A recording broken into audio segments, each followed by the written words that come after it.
Go to hell. The words were a blade of ice in the dark. I was barely clinging to life, crawling from a maw of the abyss, when my fiancée, Commandant Reyes, drove a combat knife through my heart from behind. Her voice was colder than the steel. Caleb, you were supposed to guard the breach. You let the dead get out. Do you have any idea how close they came to Aiden? He was almost bitten. Don't blame me for this. It was a public vote. The people of Sector 5 want you to atone with your life. I'm your fiancé, but I'm also their leader. Duty by my haunt. It's a mercy. You can rest now. She ripped the bloody knife free and kicked my body back into the chasm.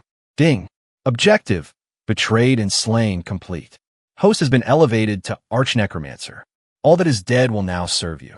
A notification chimed, not in the air but in the core of my being. A slow smile spread across my face as I fell.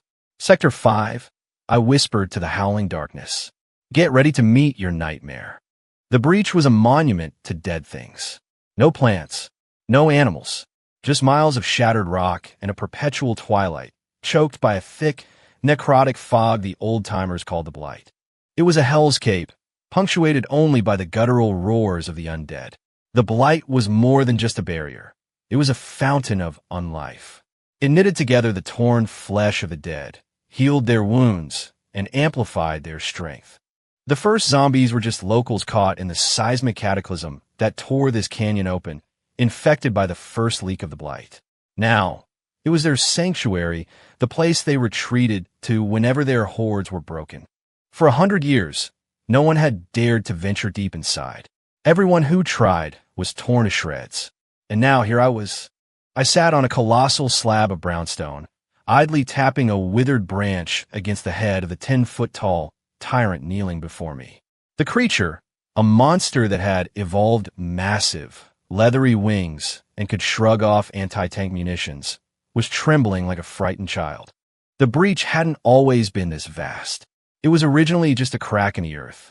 Decades of failed nuclear bombardments had blasted it into the bottomless canyon it was today. Behind the tyrant, thousands of Alpha-class zombies stood silent and still. And behind them, a tide of over 100 million shambling corpses, a sea of rot and stench, waited. Some moaned restlessly, others stared with vacant eyes, but not a single one dared to step forward. I tapped the tyrant on its head again, a dry, self-mocking laugh escaping my lips. You want to hear a story, Jonesy? The tyrant's facial muscles twitched. It started to snarl, but a sharp rap from my stick made it go docile again. It gave a pathetic, hesitant nod. I was ice-skied, dropped into another world, into this zombie-infested hellhole 21 years ago. I began, and the first mission this system gave me, get bitten by a zombie. The reward? Become a Class S metahuman. I snorted. What kind of sick joke is that? I told it to go screw itself. What kind of idiot would sign up for that? So for years, I just laid low in the undercroft of Sector 5, hit 18 and still hadn't touched that suicide mission. Then one day, your buddies breached the outer perimeter. The whole district went to hell. Screaming, sirens, chaos. I was just another face in the panicked crowd. That's when I saw her. Little Princess Serafina Reyes. Her whole elite squad of metahuman bodyguards was completely overrun, swallowed by the horde. Sarah was only 18 then, pale with terror, the sector's golden girl, the one every guy dreamed about. Hell, I was no different. She was gorgeous. But I was just an orphan from the undercroft who'd lucked into this world. She was royalty. We were planets apart. I never imagined our paths would cross.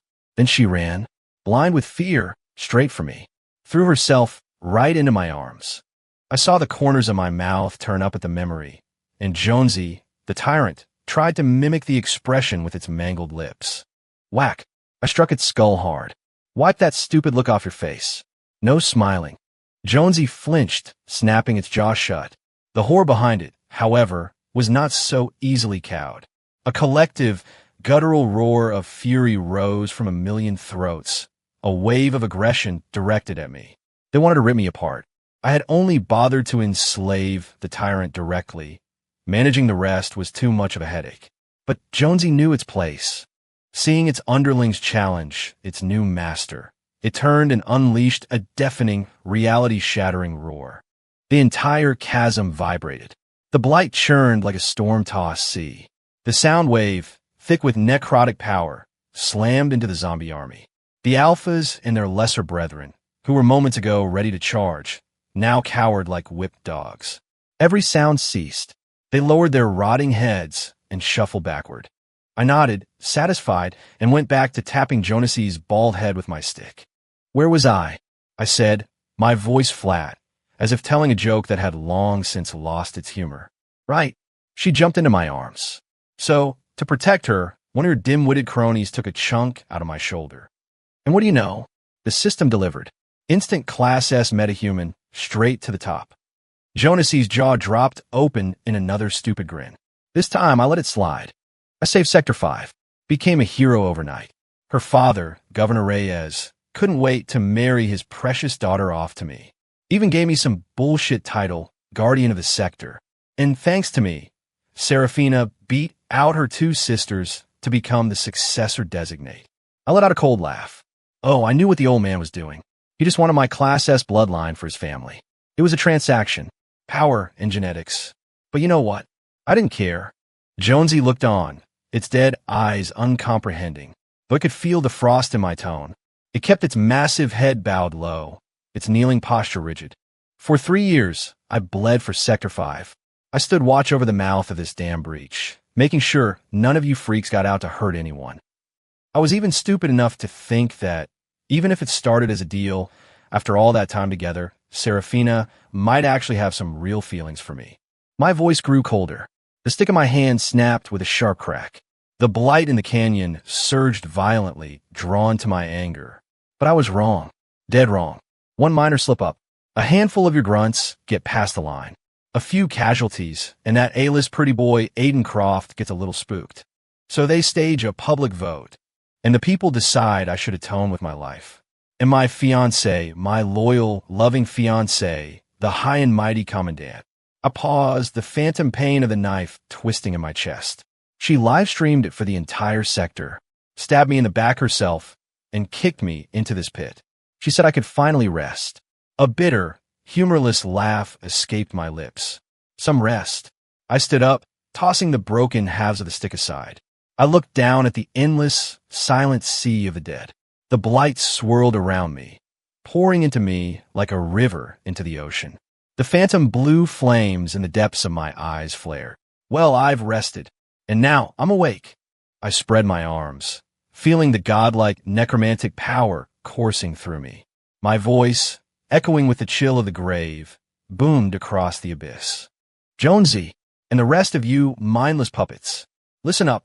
As of today, Caleb Thorne is no longer the guardian of Sector 5. I'm a zombie king of the breach. My gaze sharpened, piercing through miles of rock, aimed directly at the city above. Serafina, Sector 5. You're all so afraid of the dead, aren't you? You see this place as your ultimate nightmare. Good. A cruel smile twisted my lips. Because I'm bringing your worst nightmare home. To catch up on old times, I looked down at the tyrant's chest and a massive, crater-like wound there. A wound I myself had inflicted during our last battle. Black blood still oozed from its edges. Jonesy, I'm giving you 3 days. Heal yourself. In 3 days, we march on Sector 5. At my command, the soul fire in the tyrant's eyes blazed. It let out a roar that sounded like thunder. The entire undead army answered, a single, deafening cry from 100 million throats that shook the very foundations of the world. Meanwhile, in the Commandant's Tower in Sector 5, Serafina Reyes sat on a throne of polished steel and gold. Her father, the ailing former Governor Reyes, burst into the chamber, shoving past the guards. Serafina, I made you my successor because you were Caleb's fiancée, he raged, his voice thin and reedy. He made you commandant. He kept this sector safe, and this is how you repay him. Are you trying to get every last one of us killed? Serafina let out a light, dismissive laugh. Father, you're getting old. Yes, Caleb Thorne was a hero. For a time, he was the only Class S metahuman. Everyone thought I only got this position because of him, that I couldn't beat my sisters on my own.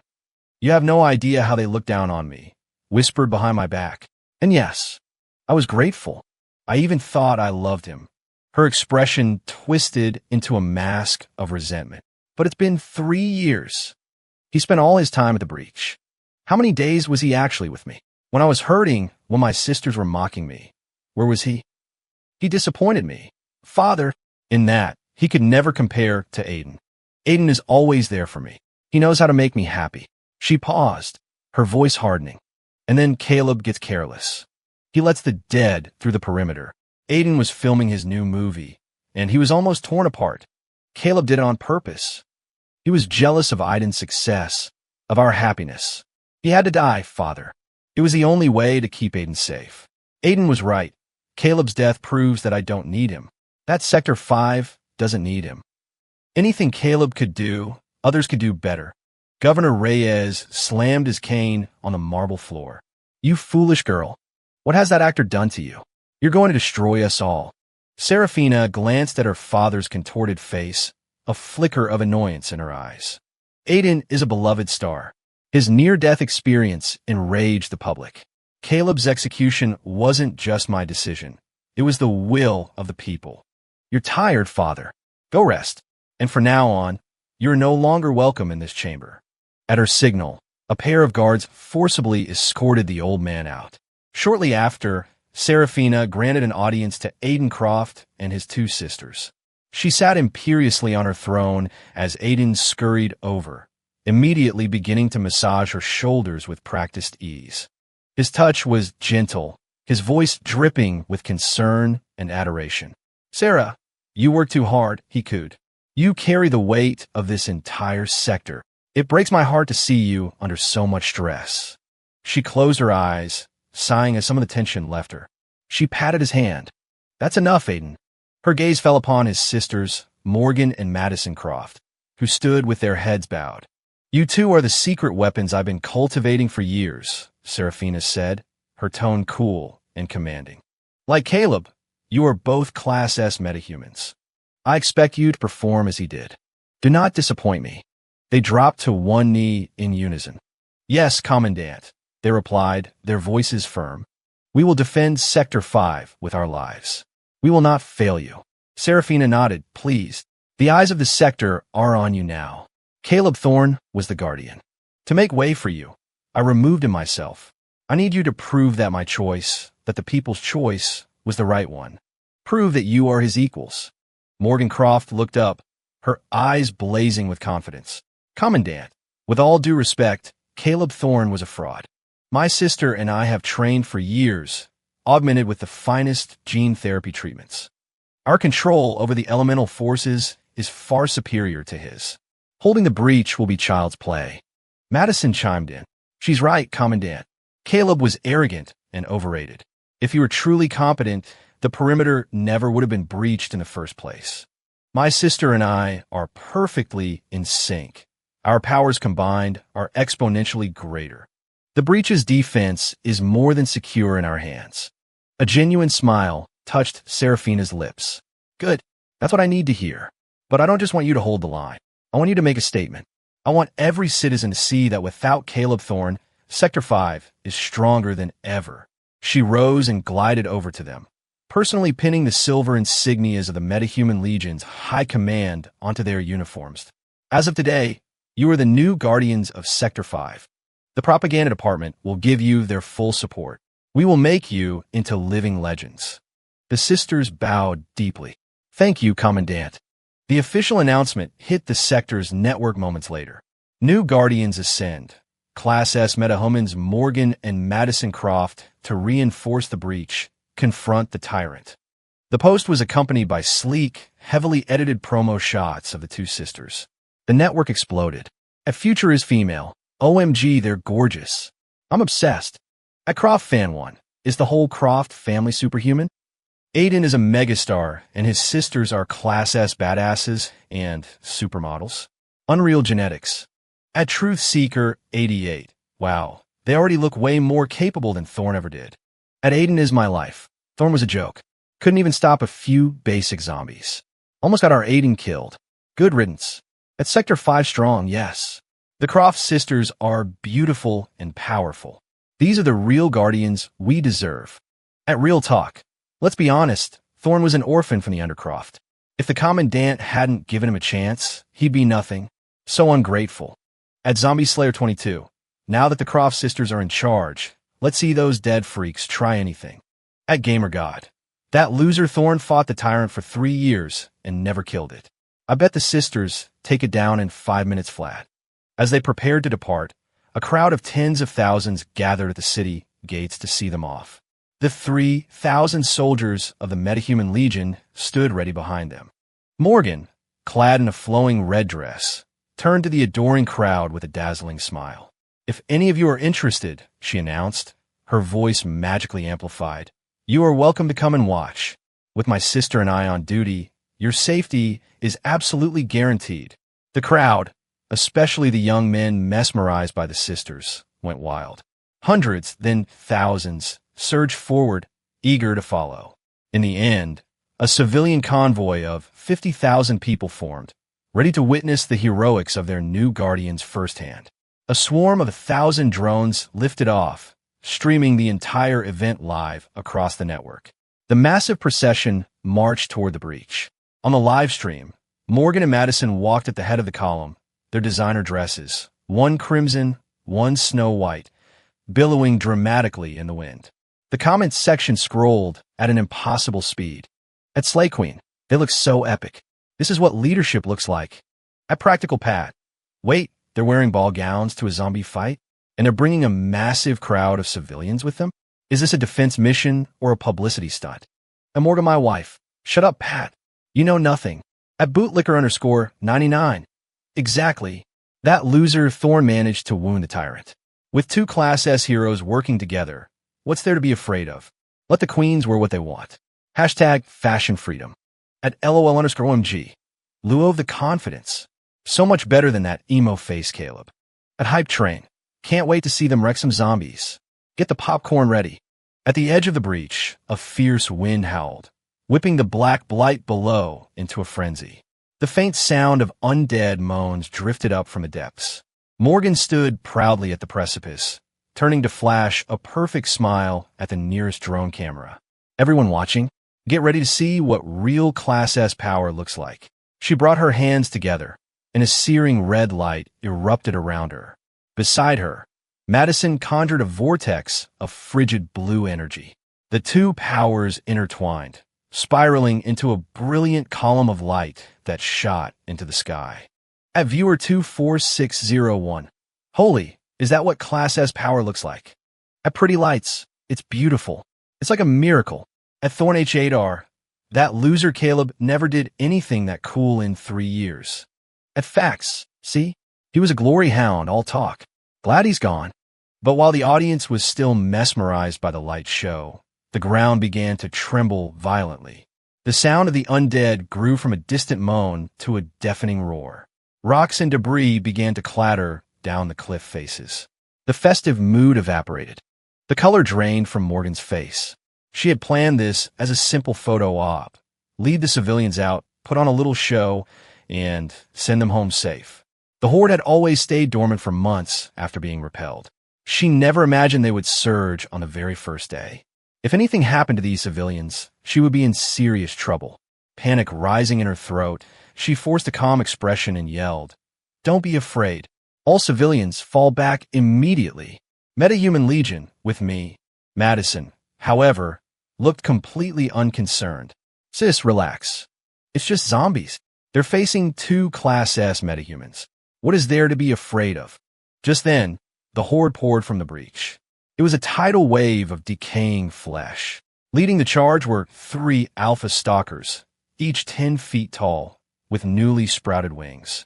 Monstrosities I had personally enhanced to near tyrant levels. "Zombies! It's the horde! Oh God, help us! Run!" The scene devolved into pure chaos. Screams and cries tore through the air.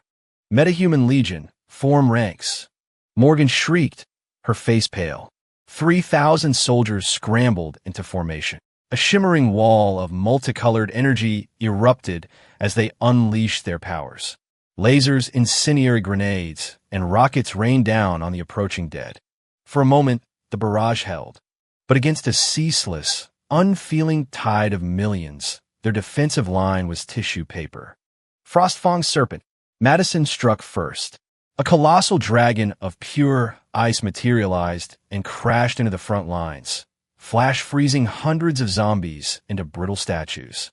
Morgan followed with a roar of her own. Solar Phoenix. A giant bird of fire soared from her hands, incinerating another swathe of the horde. The phoenix and the serpent danced in the air, a spectacular display of destructive power. The surviving civilians hooped and cheered. The livestream comments went into overdrive. At WTF_dude, holy crap. That's the power of Class S. Insane. At Cinephile, this looks better than any CGI blockbuster. At Stats Nerd, one attack took out hundreds of zombies. At Real Guardians, this is what real Guardians can do. At Edith Thorne, see? They're nothing like that useless Caleb Thorne. 9. The celebration was short-lived. The cheers died in their throats, replaced by gasps of horror. The three Alpha Stalkers ignored the fire and ice completely. With a synchronized roar, they tore through the energy shield with their bare claws and charged the sisters like three demonic locomotives. Protect the Guardians, a Legion commander yelled. Soldiers threw themselves in the path of the Alphas, only to be swatted aside like flies. Claws disemboweled them, jaws ripped out their throats. Metahumans who took to the sky were sliced out of the air by the Alpha's razor-sharp wings. The civilian crowd was swallowed by the main horde. They were pulled down like wheat before a scythe, only to rise moments later with dead eyes, joining the army of the damned. Blood painted the cliffside crimson. It was a slaughter. No, it's impossible, Madison stammered, her face a mask of terror. Her ice serpent could barely slow the Alphas down, let alone harm them. She was paralyzed, a cold dread snaking up her spine. Morgan, gritting her teeth, summoned another fire phoenix. But one of the Alphas met it head-on, smashing the fiery construct into embers with a single swipe. Another Alpha was suddenly right in front of her. A clawed hand slammed into her chest, sending her flying 50 yards through the air before she crashed to the ground in a broken heap. Morgan! Madison screamed. She rushed to her sister's side, hauling her bleeding, unconscious form to her feet. Retreat. Everyone fall back. She shrieked. The Metahuman Legion, seeing their commanders broken and fleeing, lost all will to fight. They broke ranks and ran for their lives. But the 50,000 civilians were not soldiers. They were slow, terrified, and clumsy. Many were paralyzed by fear, unable to move as the dead descended upon them. The few who managed to run were quickly overtaken. One by one, they were pulled down, torn apart, and reborn as monsters. The edge of the breach had become a vision of hell on earth. 10.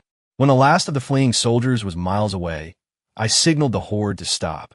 The tyrant still needed a few more hours to fully heal. They could have a brief reprieve. The news of 50,000 civilian deaths hit the network like a nuke. The same public that had adored the Croft sisters now turned on them with rabid fury. I betrayed. Frauds. They're not Class S. They're just two useless influencers. At Grieving Wife. My husband was in that crowd. You monsters. Give me back my husband. At Angry Citizen. Who was it saying the sisters would kill the tyrant in seconds? 50,000 dead. At Justice Now. You murderers. Do you have any conscience at all? And my dad. He just won't watch the show. He was an old man. Why did he have to be eaten alive? At Vengeance. The Croft sisters must pay. Atone with your lives. The sisters stumbled back to the main gate of Sector 5, only to be met by a mob of 1 million furious citizens. Their eyes were bloodshot with grief and rage. They looked ready to tear the two women limb from limb. Death to the Crofts, they chanted. Murderers! Morgan and Madison's expensive dresses were shredded and stained with blood and grime. They stared in terror at the sea of hateful faces. A swarm of news drones descended, their microphones thrust forward. Questions flew like bullets. Guardians, you promised to protect the people. Why did you abandon them to die? Are you truly Class S metahumans? You were routed before you even saw the tyrant. Were those 50,000 lives just props for your publicity stunt? Caleb Thorne guarded the breach for 3 years without a single casualty of this magnitude. How do you explain your catastrophic failure? The questions grew sharper, more accusatory. The flash of the drone cameras was relentless, capturing every detail of their humiliation. Morgan forced herself to speak. The zombie horde was unexpectedly powerful. This wasn't their fault. It was Caleb Thorne's. Aiden Croft pushed through the crowd, flanked by bodyguards. He shot his sisters a reassuring look before turning to face the drones. As the sector's biggest star, he instantly commanded everyone's attention. His accusation stunned the mob into silence. "What do you mean by that, Mr. Croft?" A reporter drone buzzed forward. Aiden took a deep breath, his actor's training kicking in. He projected his voice, full of righteous anger. "Everyone knows that only a tyrant-class zombie has wings. Those three creatures that led the attack weren't alphas. They were full-fledged tyrants. The original tyrant, Jonesy, must have used its intelligence to summon them from other breaches across the continent. This was, of course, a complete lie. The other sectors kept information about their own unique zombie variants heavily classified. The average citizen of Sector 5 knew nothing about them. Caleb Thorne was our guardian for 3 years." Aiden roared, his voice trembling with manufactured emotion. "He fought Jonesy hundreds of times and never finished the job. If he hadn't been so incompetent, so weak, would this tragedy have ever happened? He was a master manipulator. In a few sentences, he had shifted the full weight of the public's fury onto a dead man." The crowd grew quiet, confused. A few people started nodding. He has a point. So this is all Caleb's fault. Yeah, if Thorne had killed that tyrant years ago, none of this would have happened. Damn you, Caleb. Sensing the tide turning, Aiden pressed his advantage. Caleb Thorne was so weak. 50,000 people died. He couldn't handle one tyrant, but my sisters managed to escape from the combined assault of 3. They are not failures. They are the last hope for Sector 5. They are our true heroes. Just then, a new voice boomed from the city walls above. Commandant Serafina Reyes stood on the ramparts, her expression grim. "Aiden Croft is right," she declared. "Caleb Thorne is the true disgrace of Sector 5, a traitor to our memory. But do not despair. I have already requested aid from the other 4 sectors. Their greatest champions will be here soon. If the dead dare to approach our walls again, we will annihilate them once and for all." As she spoke, her aide rushed to her side, his face ashen. He had just gotten off a secure line. "Commandant," he whispered, his voice shaking. "Drone reconnaissance reports a massive blight cloud 6 miles out and closing fast. The ground is shaking. The entire horde. Commandant, the tyrant is leading them straight for us." A cold dread seized Serafina's heart. At the same time, the crowd below felt it too. A dark, unnatural cloud was boiling on the horizon, racing toward them. The flags on the city walls began to whip violently. A low, continuous rumble, like distant thunder, grew louder. The ground began to vibrate, then to shake. "Is that an earthquake?" someone cried out. But it wasn't an earthquake. As the cloud drew nearer, they could see what was causing it. An endless, churning ocean of the dead. A black tide of undeath running at full speed. "Zombies! It's the whole horde." The scream ripped through the air, and the fragile order shattered. The crowd became a panicked stampede. People trampled each other in a desperate attempt to get back inside the city. The news drones, which had been focused on Aiden and his sisters, all swiveled to face the oncoming apocalypse. The live feed showed a terrifying sight. The 3-winged alpha stalkers flew just above the ground, kicking up clouds of dust. Behind them, thousands of alphas ran, followed by a perfectly synchronized army of millions. Their footsteps fell in unison, each step a hammer blow that shook the earth. This was impossible. The horde had always been a chaotic mess. How could they be moving with such perfect, terrifying discipline? And at the very front, leading the charge, was the 10-foot-tall tyrant, Jonesy, but perched calmly on its massive shoulder was the figure of a man. "Caleb," Serafina breathed, all the blood draining from her face. The guards on the wall beside her fell to their knees, their weapons clattering to the ground. 13. I held up the soul siphon, a tattered banner that now served as my focus, and waved it once. The entire undead army halted instantly, their movements so synchronized it was unnerving. I looked up at Serafina on the wall, and though my voice was quiet, It carried across the unnatural silence to every corner of the sector. Serafina, I'm back. Those 4 words froze the world. The panicked citizens, the fleeing reporters, everyone stopped dead in their tracks, their faces a mixture of confusion and disbelief as they stared at the man sitting on the tyrant's shoulder.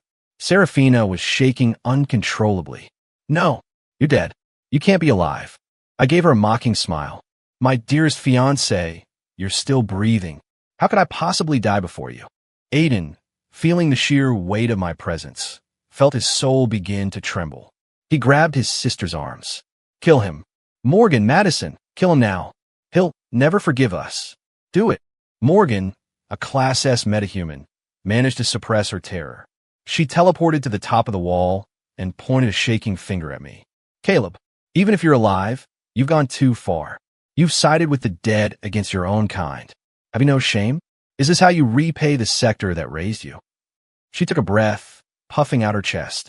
If you turn yourself in now and beg for forgiveness, I will speak to the Commandant on your behalf. Perhaps she will grant you a chance to redeem yourself. A faint, cold smile touched my lips. Without me protecting this sector for the last 3 years, do you really think 2 pampered children like you would have had the resources to reach Class S? You're a disgrace. You can't even handle my enhanced alphas, and you have the nerve to ask me to kneel?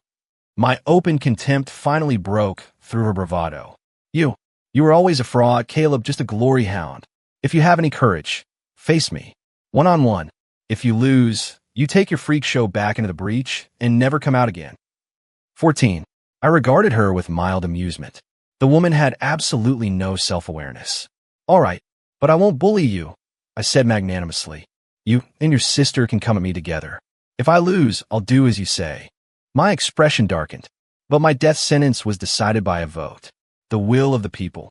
So if you lose, I'll expect the entire sector to be buried with me. My words fell like a death shroud over the city. The word buried hammered into the hearts of every single person listening. Morgan's face went white. She glanced at Madison, who looked just as terrified. What's the matter? Scared, I sneered. You were so confident just a minute ago. The crowd below began to stir. Do it, someone shouted. He's a weakling. You're both Class S. Yeah, one of you could take him alone. 2-on-1 is an easy win. What other choice do we have? We can't let that horde in. You said you were stronger than him. Prove it. The live stream chat exploded. Go for it. DO it. Kill that traitor. At Sisters FTW. Come on, ladies. Show this loser what real power looks like. At OMG. Ha! Caleb thinks controlling some zombies makes him tough? A Class S metahuman will put him in his place. Serafina looked at the endless ocean of the dead. She knew that even if they refused, Caleb would not show mercy. A duel bought them time, at least. Time for reinforcements to arrive. Morgan, she called out, her voice firm. Accept his challenge. With the Commandant's order, the sisters leaped from the wall, landing in front of the undead army. The live stream went into meltdown. At Hype Train, here we go. Battle of the century. At GamerGod, taking all bets. About $5 on the sisters winning in one move. At Sector 5 Strong, LFG, Thorn was always a fraud. Now that he's siding with zombies, he's an even bigger fraud. We have to give it everything we've got, Madison whispered. They both bit their thumbs, using their blood as a catalyst to begin a complex ritual. The red and blue auras around them intensified, their power levels skyrocketing. The ice serpent and fire phoenix reappeared, but this time they spiraled around each other, merging into a massive, swirling orb of pure black energy. The space around it began to warp. It was an attack that held the power to level a city block. Such a long wind-up, I thought. Even back when I was just Class S, I could have killed them 10 times over before they finished that spell. They truly were products of a peaceful, sheltered world. But I was in no hurry. I sat patiently on Jonas's shoulder and let them finish. The sky above them darkened. Storm clouds gathered, and lightning crackled. The livestream comments were a blur of pure awe. At WTF dude, oh my god, is that a forbidden class technique? At Win, it's over. That attack is warping reality itself. Caleb is absolute toast. At Thorn H8R, get wrecked, you traitorous clown. The black sphere of energy, pulsing with apocalyptic power, shot toward me. I remained on the tyrant's shoulder, my expression unchanged. I casually lifted the soul siphon and gave it a lazy wave. Boom! The moment the terrifying energy sphere touched the tendril of blight from my banner, it detonated like a cheap firework. A spectacular, silent explosion of light filled the sky, scattering the storm clouds and revealing a perfectly clear, blue sky. Impossible! The sisters screamed in unison. The livestream fell silent for a full second before it was flooded with a tidal wave of question marks. WTF was that? Did my stream just lag? What happened? It just popped? Like a balloon? Was that it? No way. This has to be a trick. How'd he just wave it away? Was that your ultimate attack? I asked, my voice laced with pity. Are you two children done playing? I stretched out my right hand. The blight coalesced into two giant, shadowy claws that shot out and snatched the sisters from the ground. They struggled, lashing out with fire and ice, but it was useless. Class S. I sneered. Before me, you're nothing but slightly larger insects. And oh, they shrieked. Live, in front of the entire sector, their bodies began to decay. Their flesh withered and turned to dust, their skins sloughing off until only two bleached skeletons remained. I casually dropped the bones at the foot of the city gate. Absolute silence. He just one-shot two Class S metahumans. How is he so strong? Who the hell called him a fraud? We're screwed. We're so unbelievably screwed. Despair crashed over the city. It was total and absolute. Aiden Croft's legs gave out, and he crumpled to his knees. Morgan, Madison, he wailed, his eyes wide with horror. On the wall, Seraphina staggered, catching herself on the parapet. Ow, she whispered. How can this be? For the first time, a sliver of regret, cold and sharp, pierced her heart. At that moment, an immense pressure descended from the heavens, crushing everyone under its weight. An old, powerful voice echoed from the sky. Caleb Thorne, you consort with the dead and betray humanity. You dare to murder my apprentices? You court death. A black-clad old man materialized in midair. Behind him, the sky was filled by the massive silhouettes of 24 Valkyrie-class assault carriers, arriving in perfect formation. The sight of the fleet and the old man sent a jolt of hope through the despairing citizens of Sector 5. At saved, it's him. That's General Marcus Vance, Supreme Commander of Sector 1 and leader of the Pansector Metahuman Alliance. At hope. Oh, thank God we're saved. General Vance is the strongest metahuman alive, a peak Class S. They call him the Unbreakable Shield. At Get Wrecked Thorne, yes. Look at Caleb's face now. He's about to get on his knees and beg for mercy. At Vance is a hero. The general can probably kill him with one punch. Let's see how arrogant he is now. General Vance hovered in the air, radiating power. Caleb Thorne, what you have done here is an act of treason. You will answer to your commandant, you will answer to the Alliance, and you will answer to the people of Sector 5. If you do not, I will personally grind your bones to dust. I frowned. So noisy. Old man, you have no idea who you're talking to. With a flick of my wrist, a colossal hand of black energy materialized in the sky above him. Before Vance could even react, it slammed him down into the earth. Boom! The ground shattered, a crater hundreds of yards wide appearing where he'd been hit. Everyone froze. What? What has happened? 17 Vance crawled out of the crater, spitting up mouthfuls of blood. You dare to humiliate me? He roared, his face contorted with fury. He was the leader of the Alliance, a living legend. He had never been so thoroughly disrespected, especially not in front of millions. I chuckled. Humiliate you? We're just getting started. Another shadowy hand materialized and slapped him across the face with the force of a freight train. His power was completely suppressed by my own. He was helpless. How is this possible? He gasped in horror. He was sent flying again, this time crashing into the main wall of Sector 5. A huge section of the reinforced structure crumbled into dust. Vance, broken and bleeding, struggled to his feet. He couldn't summon an ounce of his power. The fear was real now. Primal. Caleb, I'm the leader of the Alliance. I came here to talk sense into you. Is this how you respond to reason? I laughed out loud. Reason? Fine. Let's be reasonable. I raised the soul siphon. The blight around me swirled into 18 massive, shadowy dragons that coiled and writhed before hurtling toward him. The shadow of absolute death fell over General Vance. His legendary composure finally shattered. Thump! He fell to his knees. "No, Caleb, don't. I beg you, spare me," he screamed, his voice raw with terror. "I'll give you anything. My position. You could be the new leader of the Alliance. Just let me live." Everyone was stunned into silence. The livestream was a dead zone. The strongest metahuman alive. Can't even fight back. Am I hallucinating? Is General Vance begging? My God, what have we unleashed? He's not Class S. He's something else. Something new. Watching the most powerful man they knew grovel for his life, the people of Sector 5 lost their last shred of hope. "Since you're so repentant, General," I said with a chilling smile, "you can atone for your arrogance inside my soul siphon." The 18 dragons descended, tearing his physical body to pieces. "No!" he shrieked as his soul was ripped from the scraps and absorbed into my banner. The last hope of Sector 5 was extinguished. "It's over. We're all going to die. It's that bastard Aiden Croft. He did this to us. He's the one who lied. Please, someone help us. I don't want to die. Give them a commandant. Give them Aiden. It's their fault." I let my power, the power of a true god of death, unfurl completely.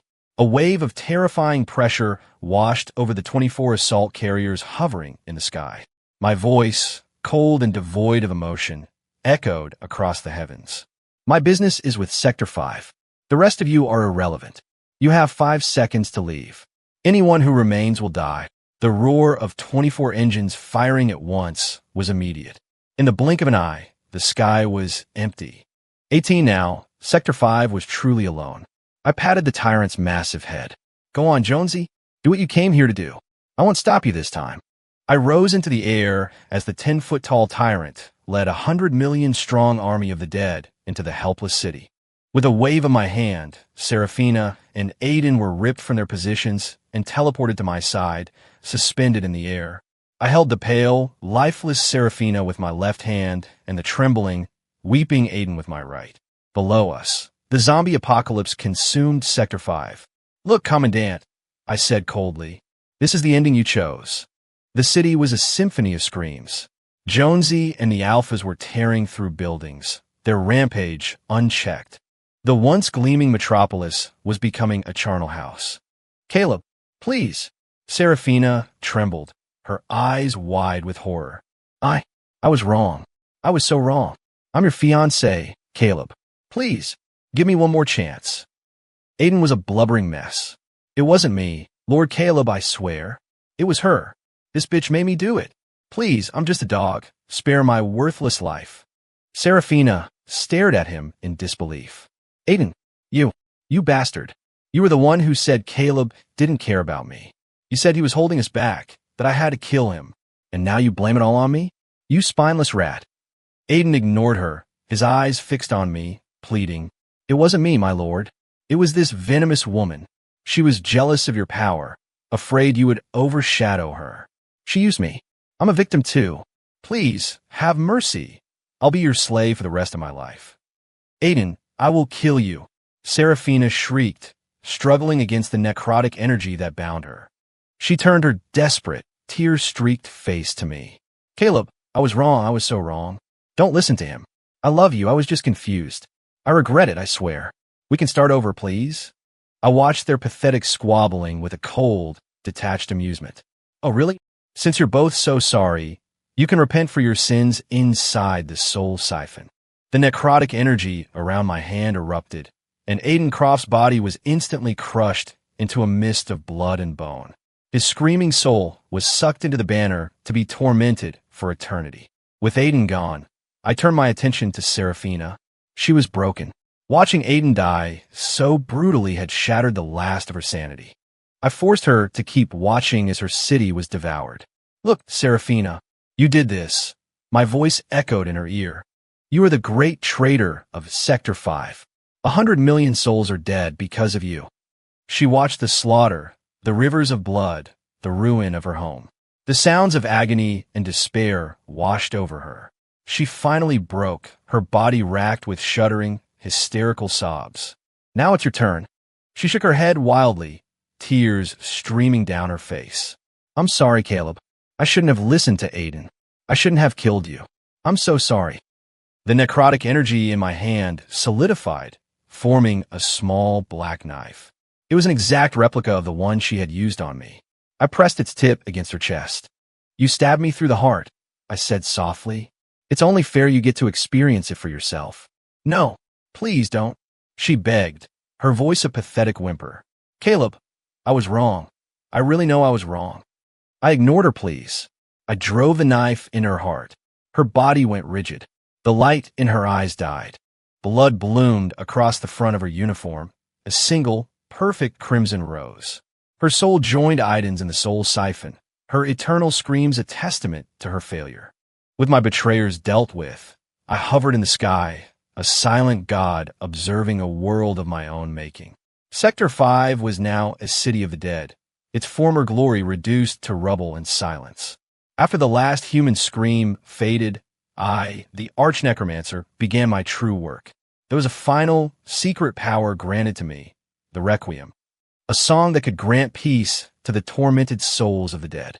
These zombies were merely puppets, their souls trapped in rotting flesh, unable to pass on.